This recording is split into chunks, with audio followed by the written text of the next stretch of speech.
And a big part of this, Chris, was not only does Philadelphia have James Harden now, they're going to have him for the next 4 or 5 years. In fact, he will sign potentially the biggest contract in NBA history, Smitty. I know you wish you still had some eligibility left to get one of these deals. But, guys, the deals we're looking at, 5 years, $270 million is the most he can sign for. If that happens, he makes close to $50 million toward the front end of the deal. And then the back end of the deal, when he's in his late 30s, he's up in the $60 million range. So that's a gigantic commitment.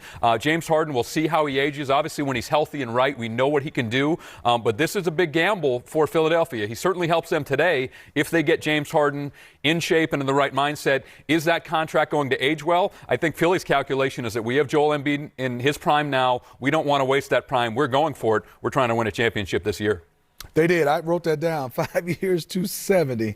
Way to go, Harden. I mean, you look at it, it is, like Ryan said, they're going for it right now, and rightfully so. Joel Embiid is at an MVP level last year, didn't win it. MVP this year could win it. The ultimate goal is to win a championship. The process has not really gone far when you start seeing how far the Philadelphia 76ers as an organization have gone since they started the process. And obviously this is the end of it. Hasn't ended well, especially last year was, kind of ugly for them because they had a chance and should have beaten the Atlanta Hawks. They didn't, and now they're going all in again. You can blame that guy in a dinosaurs uniform, Kawhi, with the one shot that hit the rim 6 different ways. This all feels like it's the aftermath of that. But getting back to the point about James Harden and his future, right? So it's $47 million next year. Well, then you're telling me that 5 years, $270 for a guy that would be 34 years old at the start of that.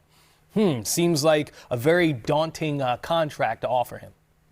It's a big gamble, Chris, and they're all in on Harden and Embiid. That pairing has to work, not only because of what they gave up with Ben Simmons going out, they also gave up 2 first-round picks. And clearly, when we look at the deal in its totality, other pieces we haven't discussed as much, Seth Curry, Andre Drummond, those went to Brooklyn.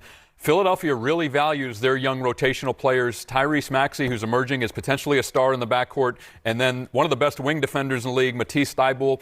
Daryl Morey and the 76ers front office was willing to give up a lot of value beyond Ben Simmons to retain those 2 guys, which I think makes sense because they are proven young players. They're going to continue to get better. And when you're in championship mode, you worry about the future picks in the future. They're trying to win now. So I think they made a move in that regard, bringing in Harden and then keeping some of the young pieces around them. It thinned out their depth a little bit without Curry and Drummond, but Philly obviously still thinks they have enough to compete for a championship this year.